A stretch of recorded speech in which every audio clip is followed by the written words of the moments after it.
Bossuet, oraison funèbre d'Yolande de Monterby. Ô mort, où est ta victoire?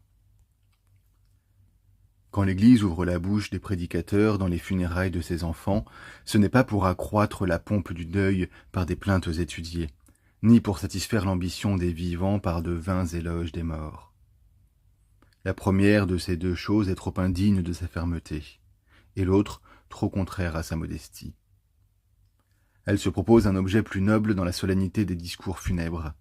Elle ordonne que ses ministres, dans les derniers devoirs que l'on rend aux morts, fassent contempler à leurs auditeurs la commune condition de tous les mortels, afin que la pensée de la mort leur donne un saint dégoût de la vie présente, et que la vanité humaine rougisse en regardant le terme fatal que la providence divine a donné à ses espérances trompeuses. Ainsi n'attendez pas, chrétiens, que je vous représente aujourd'hui ni la perte de cette maison, ni la juste affliction de toutes ces dames, à qui la mort ravit une mère qui les a si bien élevées. Ce n'est pas aussi mon dessein de rechercher bien loin dans l'Antiquité les marques d'une très illustre noblesse qu'il me serait aisé de vous faire voir dans la race de Monterby, dont l'éclat est assez connu par son nom et ses alliances. Je laisse tous ces entretiens superflus pour m'attacher à une matière et plus sainte et plus fructueuse.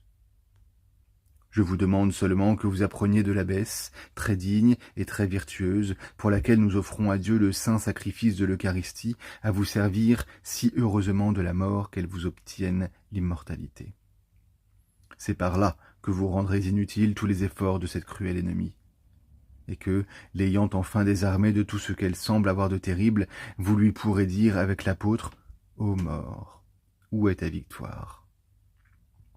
C'est ce que je tâcherai de vous faire entendre dans cette courte exhortation, où j'espère que le Saint-Esprit me fera la grâce de ramasser en peu de paroles des vérités très considérables que je puiserai dans les Écritures. C'est un fameux problème qui a été souvent agité dans les écoles des philosophes, lequel est le plus désirable à l'homme, ou de vivre jusqu'à l'extrême vieillesse, ou d'être promptement délivré des misères de cette vie. Je n'ignore pas, chrétien, ce que pensent là-dessus la plupart des hommes. Mais comme je vois tant d'erreurs reçues dans le monde avec un tel applaudissement, je ne veux pas ici consulter les sentiments de la multitude, mais la raison et la vérité, qui seules doivent gouverner les esprits des hommes. Et certes, il pourrait sembler au premier abord que la voix commune de la nature, qui désire toujours ardemment la vie, devrait décider cette question. Car si la vie est un don de Dieu, n'est-ce pas un désir très juste de vouloir conserver longtemps les bienfaits de son souverain? Et d'ailleurs, étant certain que la longue vie approche de plus près l'immortalité, ne devons-nous pas souhaiter de retenir, si nous pouvons, quelque image de ce glorieux privilège dont notre nature est déchue? En effet, nous voyons que les premiers hommes, lorsque le monde plus innocent était encore dans son enfance, remplissaient des 900 ans par leur vie, et que, lorsque la malice s'est accrue, la vie en même temps s'est diminuée.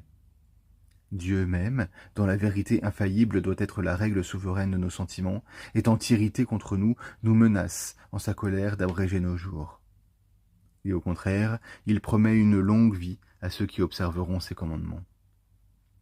Enfin, si cette vie est le champ fécond dans lequel nous devons semer pour la glorieuse immortalité, ne devons-nous pas désirer que le champ soit ample et spacieux, afin que la moisson soit plus abondante?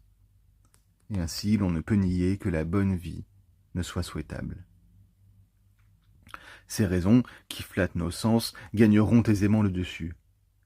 Mais on leur oppose d'autres maximes qui sont plus dures à la vérité, et aussi plus fortes et plus vigoureuses. Et premièrement, je nie que la vie de l'homme puisse être longue, de sorte que souhaiter une longue vie dans ce lieu de corruption, c'est n'entendre pas ses propres désirs.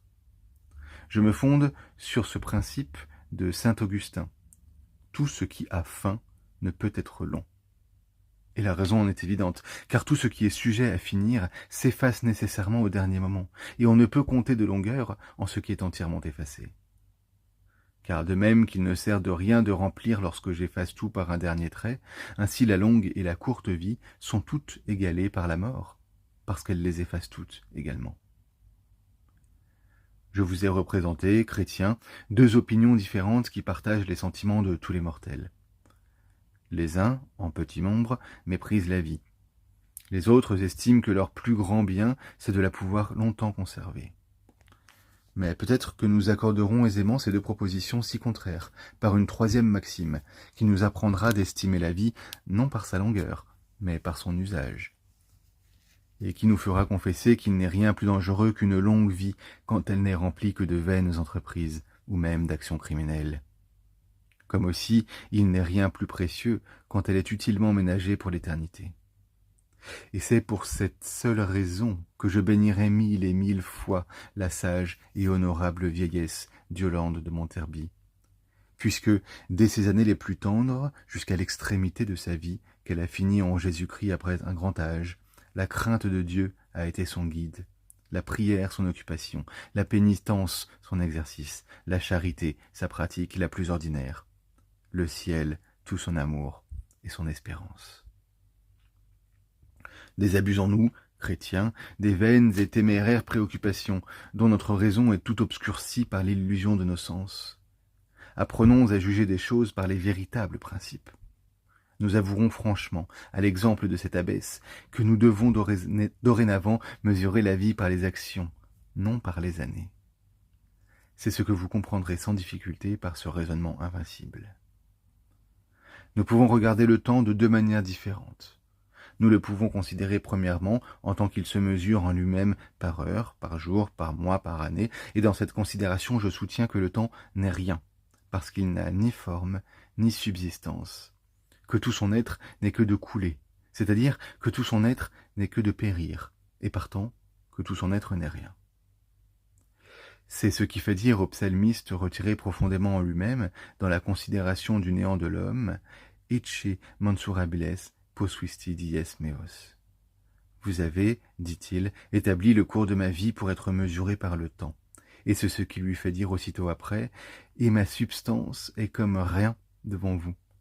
Parce que tout mon être dépendant du temps, dont la nature est de n'être jamais que dans un moment qui s'enfuit d'une course précipitée et irrévocable, il s'ensuit que ma substance n'est rien, étant inséparablement attachée à cette vapeur légère et volage, qui ne se forme qu'en se dissipant, et qui entraîne perpétuellement mon être avec elle d'une manière si étrange et si nécessaire, que si je ne suis le temps, je me perds, parce que ma vie demeure arrêtée. Et d'autre part, si je suis le temps, qui se perd et coule toujours, je me perds nécessairement avec lui. Ecce mensurabiles posuisti dies meos, et substantia mea tanquam nihilum ante te. D'où, passant plus outre, il conclut, in imagine per transit homo. L'homme passe comme les vaines images que la fantaisie forme en elle-même dans l'illusion de nos songes, sans corps, sans solidité et sans consistance. Mais élevons plus haut nos esprits, et après avoir regardé le temps dans cette perpétuelle dissipation, considérons-le maintenant en un autre sens, en tant qu'il aboutit à l'éternité. Car cette présence immuable de l'éternité, toujours fixe, toujours permanente, enfermant en l'infinité de son étendue toutes les différences des temps, il s'ensuit manifestement que le temps peut entrer en quelque sorte dans l'éternité. Et il a plu à notre grand Dieu, pour consoler les misérables mortels de la perte continuelle qu'ils font de leur être par le vol irréparable du temps, que ce même temps qui se perd fut un passage à l'éternité qui demeure.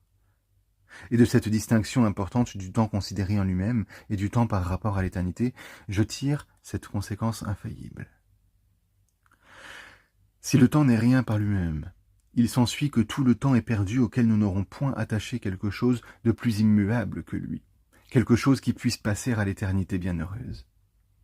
Ce principe étant supposé, arrêtons un peu notre vue sur un vieillard qui aurait blanchi dans les vanités de la terre. Quoique l'on me montre ses cheveux gris, quoique l'on me compte ses longues années, je soutiens que sa vie ne peut être longue. J'ose même assurer qu'il n'a pas vécu. Que sont devenues toutes ces années? Elles sont passées. Elles sont perdues. Il ne lui en reste pas la moindre parcelle en ses mains, parce qu'il n'y a rien attaché de fixe, ni de permanent. Que si toutes ces années sont perdues, elles ne sont pas capables de faire nombre. Je ne vois rien à compter dans cette vie si longue, parce que tout y est inutilement dissipé. Par conséquent, tout est mort en lui, et sa vie étant vide de toutes parts, cette erreur de s'imaginer qu'elle puisse jamais être estimée longue. Que si je viens maintenant à jeter les yeux sur la dame si vertueuse, qui a gouverné si longtemps cette noble et religieuse abbaye, c'est là où je remarque, fidèle, une vieillesse vraiment vénérable. Certes, quand elle n'aurait vécu que fort peu d'années, les ayant fait profiter si utilement pour la bienheureuse immortalité, sa vie me paraîtrait toujours assez longue. Je ne puis jamais croire qu'une vie soit courte, lorsque j'y vois une éternité tout entière. Mais quand je considère 90 ans si soigneusement ménagés, quand je regarde des années si pleines et si bien marquées par les bonnes œuvres, quand je vois dans une vie si réglée tant de jours, tant d'heures et tant de moments comptés et alloués pour l'éternité, c'est là que je ne puis m'empêcher de dire « Ô temps utilement employé, ô vieillesse vraiment précieuse, ô mort, où est ta victoire ? Ta main avare n'a rien enlevé à cette vertueuse abbesse, parce que ton domaine n'est que sur le temps, et que la sage dame dont nous parlons, désirant conserver celui qu'il a plu à Dieu de lui donner, l'a fait heureusement passer dans l'éternité. Si je l'envisage, fidèle, dans l'intérieur de son âme, j'y remarque, dans une conduite très sage, une simplicité chrétienne. Étant humble dans ses actions et dans ses paroles, elle s'est toujours plus glorifiée d'être fille de saint Bernard que de tant de braves aïeux, de la race desquels elle est descendue. Elle passait la plus grande partie de son temps dans la méditation et dans la prière. Ni les affaires, ni les compagnies n'étaient pas capables de lui ravir le temps qu'elle destinait aux choses divines. On la voyait entrer en son cabinet avec une contenance, une modestie et une action toute retirée. Et là, elle répandait son cœur devant Dieu avec cette bienheureuse simplicité qui est la marque la plus assurée des enfants de la Nouvelle Alliance. Sortie de ses pieux exercices, elle parlait souvent des choses divines avec une affection si sincère qu'il était aisé de connaître que son âme versait sur ses lèvres ses sentiments les plus purs et les plus profonds. Jusque dans la vieillesse la plus décrépite, elle souffrait les incommodités et les maladies sans chagrin, sans murmure, sans impatience. Louant Dieu parmi ses douleurs, non point par une constance affectée, mais avec une modération qui paraissait bien avoir pour principe une conscience tranquille et un esprit satisfait de Dieu. Parlerai-je de sa prudence si avisée dans la conduite de sa maison ? Chacun sait que sa sagesse et son économie en a beaucoup relevé le lustre. Mais je ne vois rien de plus remarquable que ce jugement si réglé avec lequel elle a gouverné les dames qui lui étaient confiées. Toujours également éloignée et de cette rigueur farouche et de cette indulgence molle et relâchée, si bien que, comme elle avait pour elle une sévérité mêlée de douceur, elles lui ont toujours conservé une crainte accompagnée de tendresse, jusqu'au dernier moment de sa vie et dans l'extrême caducité de son âge. L'innocence, la bonne foi, la candeur étaient ses compagnes inséparables. Elle conduisait ses desseins, elle ménageait tous ses intérêts, elle régissait toute sa famille.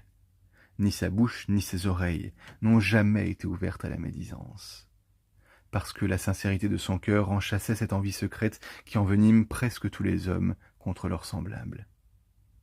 Elle savait donner de la retenue aux langues les moins modérées, et l'on remarquait dans ses entretiens cette charité dont parle l'apôtre, qui n'est ni jalouse ni ambitieuse, toujours si disposée à croire le bien qu'elle ne peut pas même soupçonner le mal. Vous dirai-je avec quel zèle elle soulageait les pauvres membres de Jésus-Christ. Toutes les personnes qui l'ont fréquentée savent qu'on peut dire, sans flatterie, qu'elle était naturellement libérale, même dans son extrême vieillesse, quoique cet âge ordinairement soit souillé des ordures de l'avarice. Mais cette inclination généreuse s'était particulièrement appliquée aux pauvres. Ses charités s'étendaient bien loin sur les personnes malades et nécessiteuses. Elle partageait souvent avec elle ce qu'on lui préparait pour sa nourriture.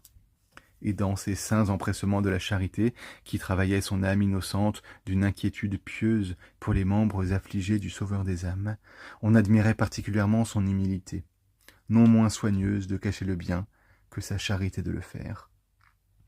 Je ne m'étonne plus, chrétien, qu'une vie si religieuse ait été couronnée d'une fin si sainte.